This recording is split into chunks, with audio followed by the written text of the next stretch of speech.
Hello friends, स्वागत है आपका आज की इंटरेस्टिंग रिएक्शन वीडियो में।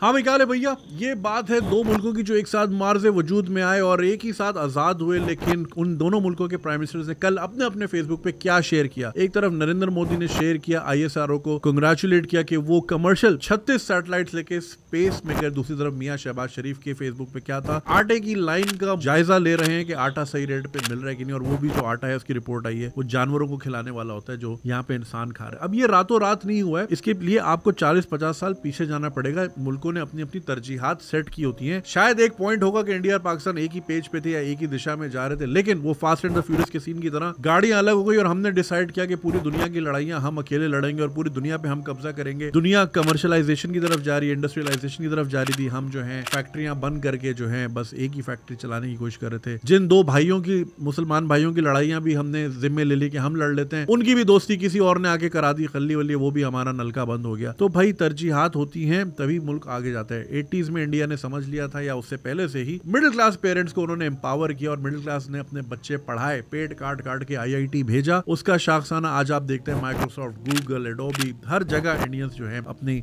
कामयाबी का झंडा मनवा रहे हैं। चंद्रयान 2 जब 3 साल पहले क्रैश हुआ था तो पाकिस्तानियों ने तो इतनी खुशियां मनाई थी जैसे अल्हम्दुलिल्लाह हमारी तो मार्स में पहले से निश्तर कॉलोनी बनी हुई है और हम वहां पहले से ही रह रहे हैं। मैंने उस वक्त भी ये कहा था कि भाई आज फटा है कल उड़ जाएगा। जैसे इलॉन मस्क की आपने वीडियो देखी होगी ना कि वो रिवर्स लैंडिंग करते हुए उसके 30-32 उसके एक्सपेरिमेंट फेल हुए थे, लेकिन 33वें पे लैंडिंग हो गई और अब वो स्पेस टेक्नोलॉजी में दुनिया में कहां से कहां है। तो भाई कोशिश तो कम से कम कर रहे हैं। Trying and failing is better than failing to try. हम सिर्फ हवा में बातें उड़ा रहे हैं और हमारा स्पेस से जो लेना देना है वो अब आटे दाल चीनी की बात यहां आ गई कि एक रोटी से दूसरी रोटी का स्पेस बढ़ता जा रहा है। दुनिया स्पेस रेस में कहां से कहां निकल गई है। जब भी गुर्बत की बात करते हैं हमेशा कहते हैं इथोपिया हो गया मुल्क। अरे भाई अभी इथोपिया का मैंने चेक किया, उनका जो बेर है, जो उनकी करेंसी, 5 रुपए का एक बेर आता है। हम इथोपिया से भी 5 गुना पीछे चले गए, केनिया से भी 2.5 गुना पीछे हैं, अफगानिस्तान से भी पीछे है। तो भाई देखे खाली ढोल सिर्फ शोर करता है और हमने सिर्फ शोर किया है पिछले 40-50 सालों में। बातें हमारी पूरी हैं, हम दुनिया में सबसे ग्रेट हैं, हमने पूरी दुनिया फतह करनी थी। पता नहीं फतह करके करना क्या था, लोड शेडिंग करनी थी वहां पे, तालीम बिल्कुल बच्चे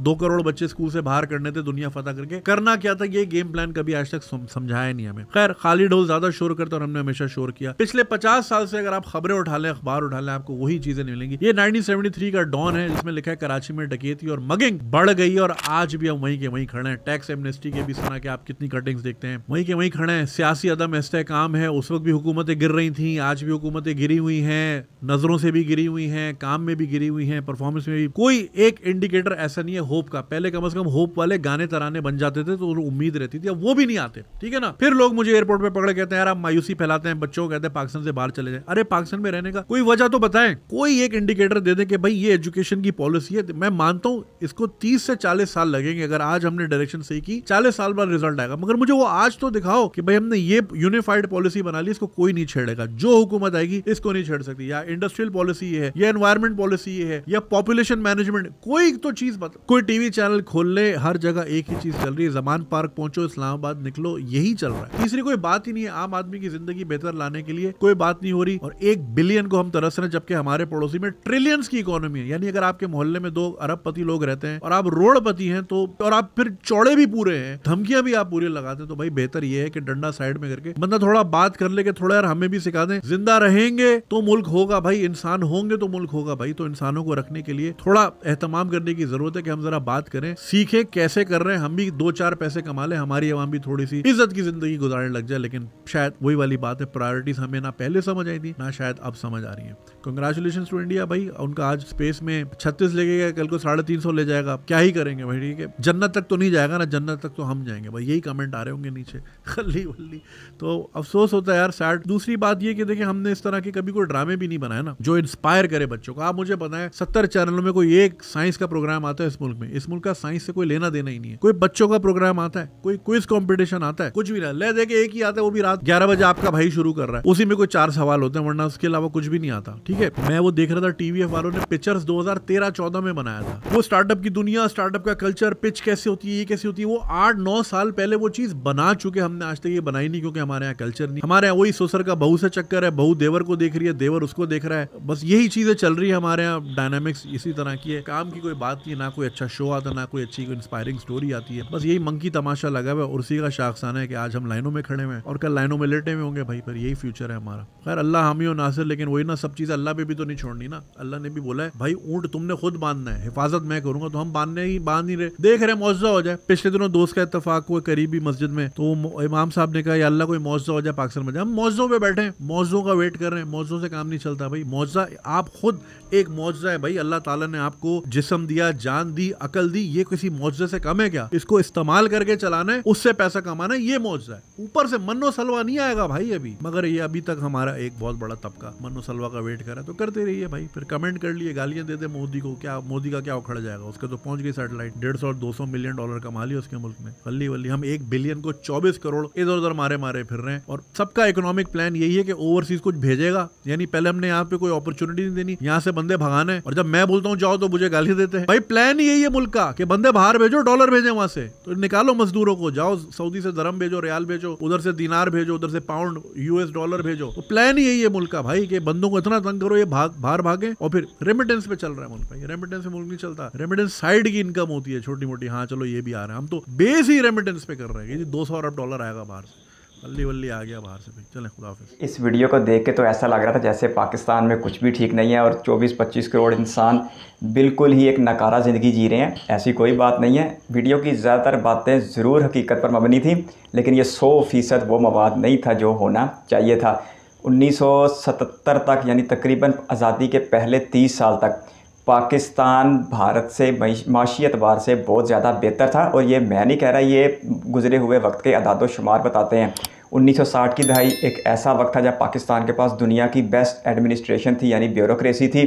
और 1960 की दहाई में ही पाकिस्तान में दुनिया की बुलंद तरीन इमारतें भी बन रही थी, दुनिया के बड़े डैम भी बन रहे थे, और पाकिस्तान PIA को फ़ज़ा में उड़ा चुका था और दुनिया की कई एयरलाइंस को अपना उस्ताद बन के ट्रेन कर रहा था। तो ये सब बातें अपनी जगह एक हकीकत थी। लेकिन अब वक्त गुजरता गया और पाकिस्तान में फिर नफ़रत का ऐसा बीज बोया गया और अलहदगी पसंदों का एक ऐसा ढंडोरा पीटा गया जिसकी वजह से पाकिस्तान की यूनिटी भी मुतासर हुई और पाकिस्तान की तरक्की भी पसमानदगी में बदल गई। इसकी एक बहुत बड़ी मिसाल तो ये थी कि बांग्लादेश शुरू से ही पाकिस्तान से अलग होना चाहता था और शेख मुजीबुर रहमान साहब बहानों की तलाश में थे और उन्हें बहाना मुयस्सर आ गया और वो अपने मुल्क को सेपरेट करने में कामयाब हो गए। उसके बाद भी पाकिस्तान के हालात इतने ज़्यादा साजगार नहीं रहे और पाकिस्तान की जो असल तबाही का आगाज़ हुआ, जिसकी तरफ वीडियो ऑनर भी कह रहे थे कि हमने दोनों मुसलमान ममालिक की दोस्ती करवानी है, वो सऊदी अरब और ईरान की तरफ इशारा कर रहे थे। उसकी दोस्ती वैसे पिछले दिनों चाइना अच्छी खासी करवा भी चुका है।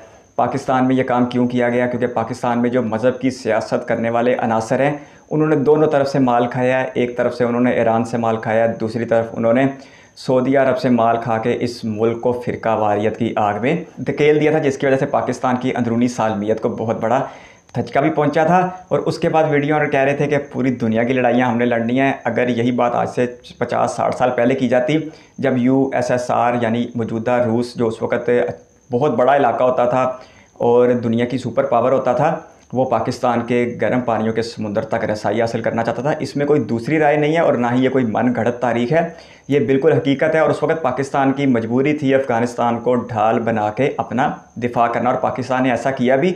वो जनरल ज़िया-उल हक़ थे, वो परवेज़ मुशर्रफ थे, वो अयूब खान थे, वो ज़ैद बकर थे, जो भी उस ज़माने में होता, उस सुपर पावर को रोकने के लिए इससे अच्छा ऑप्शन कोई नहीं था कि अफ़गानिस्तान में एक ढाल बनाई जाती। ये बात भी अपनी जगह हकीकत है कि अमेरिका और पाकिस्तान ने जिन अफ़गान मुजाहिदीन को मजबूत किया था रशिया के ख़िलाफ़ लड़ने के लिए, एक दिन उन्होंने पलटकर पाकिस्तान और अमेरिका दोनों पर ही हमला कर दिया। ये बात अपनी जगह हकीकत है, लेकिन उस वक़्त USSR से लड़ने के लिए इससे अच्छा ऑप्शन भी कोई नहीं था। पाकिस्तान पूरे का पूरा USSR के हवाले तो बिल्कुल भी नहीं किया जा सकता था। और उसके बाद फिर एक ऐसी लड़ाई शुरू हुई जिसमें शामिल होना पाकिस्तान की कोई चॉइस नहीं थी, लेकिन बामरे मजबूरी पाकिस्तान को ऐसे इकदाम करने पड़े कि पाकिस्तान अमेरिका की जंग का हिस्सा बना। और अगर उस मौके पे भी पाकिस्तान अमेरिका के साथ ना खड़ा होता तो पाकिस्तान आज यकीनी तौर पर अपनी सालमियत खो चुका होता और बहुत बड़े नुकसान का हिस्सेदार ठहर चुका होता।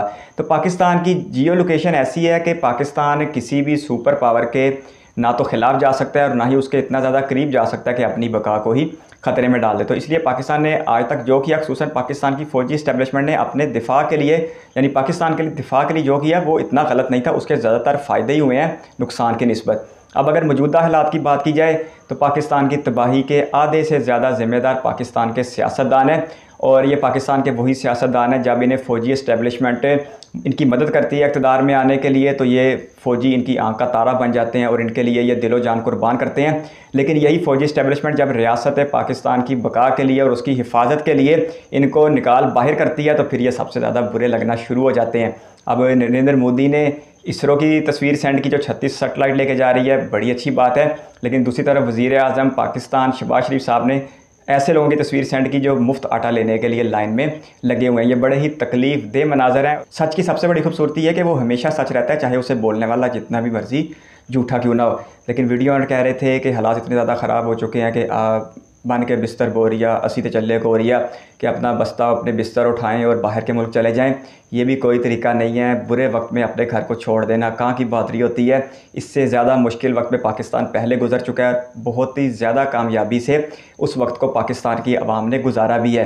पिछले एक अरसे से हालात बहुत ज़्यादा ख़राब थे। जब से इमरान खान साहब ने IMF के साथ पाकिस्तान की डील तोड़ी है, उसके बाद से IMF का पाकिस्तान के ऊपर बिल्कुल भी एतबार नहीं है और उस डील की बहाली में पाकिस्तान को 1 साल से भी ज़्यादा का अरसा हो चुका है। लेकिन अफसोस के साथ कि IMF पाकिस्तान की बात मानने को तैयार नहीं है। IMF से जो मुज़ाकरात चाह रहे हैं वो सिर्फ $1 अरब के लिए नहीं है, और अगर पाकिस्तान IMF के साथ कामयाब मुज़ाकरात करने में कामयाब हो जाता है तो फिर पाकिस्तान के दोस्त ममालिक की तरफ से भी पाकिस्तान को एक बड़ी रकम दी जाएगी, जिसकी वजह से पाकिस्तान की मईशत को बहुत ज़्यादा तरक्की तो नहीं मिलेगी, ना ही पाकिस्तान की मईशत को कोई बहुत मजबूत बुनियाद मिल जाएगी, लेकिन कम अज़ कम जो पाकिस्तान पर डिफ़ॉल्ट का शोर मचाया जा रहा था वो ज़रूर ख़त्म होता हुआ दिखाई देगा। वैसे अब जो लोग समझदार हैं और इकानमी को समझते हैं उन्होंने डिफ़ॉल्ट होने की बातें अब कम करना शुरू कर दी हैं। एक दिन बहुत जल्द वो पाकिस्तान को एक अच्छे रास्ते पर चलता हुआ भी ज़रूर देखेंगे। आज मुश्किल वक्त है, बल्कि बहुत ज़्यादा मुश्किल वक्त है, लेकिन एक बात ज़रूर देखनी चाहिए कि जो आटे की लाइनों में लगे हैं ये 25 करोड़ नहीं है, ये 25 करोड़ से अच्छे खासे कम है। जब कभी महंगाई पे बात होती है, खुसूसन पेट्रोल की कीमतों पे बात होती है, तो मैं अपने साथ गुफ्तगू करने वालों से सिर्फ एक बात कहता हूँ कि भाई आप अपने रियल लाइफ में मुझे एक बंदा ऐसा दिखा दो जिसने पेट्रोल महंगा होने की वजह से बाइक अपने घर में खड़ी कर दी हो और साइकिल पे या पैदल सफ़र करना शुरू कर दिया हो। तो ऐसा आपको पाकिस्तान में 1% भी, बहुत ही मुश्किल है कि आपको 1% भी ऐसे लोग मिलें जिन्होंने पेट्रोल की कीमतों में इजाफा होने की वजह से अपनी मोटरसाइकिलों को अपने गैराज में खड़ा करके तो साइकिल या पैदल सफ़र करना शुरू कर दिया।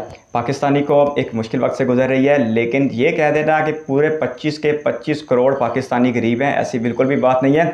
पेट्रोल जितना मर्ज़ी महंगा हो जाए यहाँ बिकता है, फल सब्जियां जितनी ज़्यादा मर्ज़ी महंगी हो जाए यहाँ पर बिकती हैं। और जो आजकल एक तमाशा लगा हुआ है मुफ्त आटे का, ये सारी परेशानी इस वजह से देखने को मिल रही है। जब तक मुफ्त आटे की स्कीम नहीं थी तब तक हालात बिल्कुल नॉर्मल थे। लोग पैसे भर के जब आटा लेते थे तब हर कोई राज़ी था, हर कोई हुकूमत को दबा देता था कि खाने के लिए आटा मिल रहा है। आज जब मुफ्त आटे की स्कीम लगा दी गई है तो धक्के मार मार के और छीना छपटी कर करके आटा हासिल करते हैं। तो दुनिया पे एक अजीबोगरीब किस्म का तस्वुर बन के सामने आ रहा है कि पाकिस्तान भूखे लोगों का वतन बन गया है। हालांकि ऐसी कोई बात नहीं है। आज ये मुफ्त आटा स्कीम ख़त्म हो जाए जो कि 25 रमज़ान को ख़त्म हो जानी है, तो फिर आप देखिएगा कोई लाइनें नहीं लगेंगी, लोग बाज़ारों में जाएंगे, अपनी जेब से पैसे खर्चेंगे, आटा लेके आएंगे, उन्हें पाकिस्तान खुशहाल लगना शुरू हो जाएगा। बिल्कुल ऐसे जैसा आज से 15-20 दिन पहले जब ये स्कीम शुरू की गई थी, इससे पहले सारे हालात चल रहे थे। दरअसल ये हुकूमत की अपनी गलती है, उससे मैनेजमेंट ही बिल्कुल ठीक नहीं हो पाई, जिसकी वजह से फ्री आटे के ऊपर जो सब्सिडी देने की कोशिश की गई थी वो बुरी तरह नाकाम हो गई। हालांकि लोगों ने 3-3 थैले लेने के बाद ही कहा है हुकूमत ने हमसे आटा छीन लिया, हम गरीब हैं, हम मर गए हैं। लेने से पहले किसी ने भी नहीं कहा, लेने के बाद ही सब ने कहा कि देखो जी हुकूमतों में इस तरह ज़लीलो ख्वार करके दे रही है। 3000 रुपये का आटा एक दिन में हासिल कर लिया गया, उस पर हुकूमत को कोई क्रेडिट नहीं दिया गया इतने मुश्किल हालात के बावजूद। लेकिन जिनको नहीं मिला या जो हासिल करने में कामयाब नहीं हो सके, उन्होंने फिर जनाब हुकूमत को बदवाएँ देना शुरू कर दी और कहा हमारे हिस्से में तो कुछ भी नहीं आया। एक घर के 6 बंदे हैं, मुख्तलिफ़ तरीक़ों से जाते हैं, मुख्तलिफ़ लाइनों में लगते हैं और लेके आ जाते हैं। ये सब इसी माशरे में हो रहा है, लेकिन सारी बातें हैं वो सोशल मीडिया पे की नहीं जा सकती। बहरहाल पाकिस्तान बहुत हद तक एक खुशहाल मुल्क है, भुखमरी यहाँ पे भी है, लेकिन जितनी ज़्यादा दिखाई और बताई जाती है उतनी ज़्यादा नहीं है। मैं कपड़े के बाज़ार में छोटा सा काम करता हूँ और अपने 7 सालों में मैंने कम अज़ कम 70 लाख बार सुन चुका हूँ अपने कुलीग से, यानी अपने दुकानदार भाइयों से, जो कहते हैं कि काम नहीं है, काम नहीं है, काम नहीं है। लेकिन यकीन जानिए ऐसा एक भी दुकानदार नहीं है जिसने कपड़े का काम छोड़ के कोई और काम शुरू कर दिया हो। तो अगर काम नहीं है, आमदन नहीं है, तो फिर ही 7 साल हो गए हैं मुझे इस बाज़ार में, तो फिर किस तरह मामला चल रहे हैं। सब कुछ है, बहुत कुछ है। अल्लाह पाक का बहुत ख़ास करम है, ऊपर वाले की बहुत ज़्यादा मेहरबानी है पाकिस्तान के ऊपर। लेकिन कुछ लोगों ने तहैया किया होगा कि हमेशा पाकिस्तान का डार्क व्यू ही दिखाना है। इमरान खान साहब जो फ़ौज पर तनकीद करते हैं, ये 100% फ़ौज के ताउन से ही लाए गए थे। और मैं आपको पूरे यकीन के साथ कहता हूँ कि अगर आज भी पाकिस्तान की इस्टेब्लिशमेंट इनके लिए नरम गोशा रख ले और इनसे हाथ मिला ले, तो इमरान खान फिर से इनके चरणों में जा बैठेंगे। और पाकिस्तान के आधे से ज़्यादा मसाइल इस वक्त सिर्फ़ और सिर्फ इमरान खान साहब की वजह से हैं, जिन्होंने माशरे में एक ऐसी तफरीक फैला रखी है कि पाकिस्तान एक अफरा तफरी का शिकार है। मुआशी तौर पर भी पाकिस्तान गैर मुस्तहकम हो चुका है और सियासी तौर पर भी हो चुका है। इस सब की बड़ी वजह इमरान खान की तरफ से बनाया गया एक ऐसा झूठा बयानिया है जिसने पाकिस्तान को पूरे लपेट में ले लिया, बिल्कुल ऐसे ही जैसे एक बेहंगम फैलती हुई आग पूरे जंगल को अपनी लपेट में ले लेती है। जिस दिन ये मसला हल होगा, जिस दिन इमरान खान साहब एक अच्छी और पुख्ता सियासत करनी शुरू कर देंगे, उस दिन पाकिस्तान के आधे से ज़्यादा मसाइल बगैर कुछ किए ही ख़त्म हो जाएंगे। आपकी कीमती का शुक्रिया। अगर आप भी किसी वीडियो पर रह सकते हैं तो कीमती कमेंट बॉक्स में ज़रूर दीजिएगा। इस वीडियो को कीमती समय देने के लिए बहुत सारा धन्यवाद।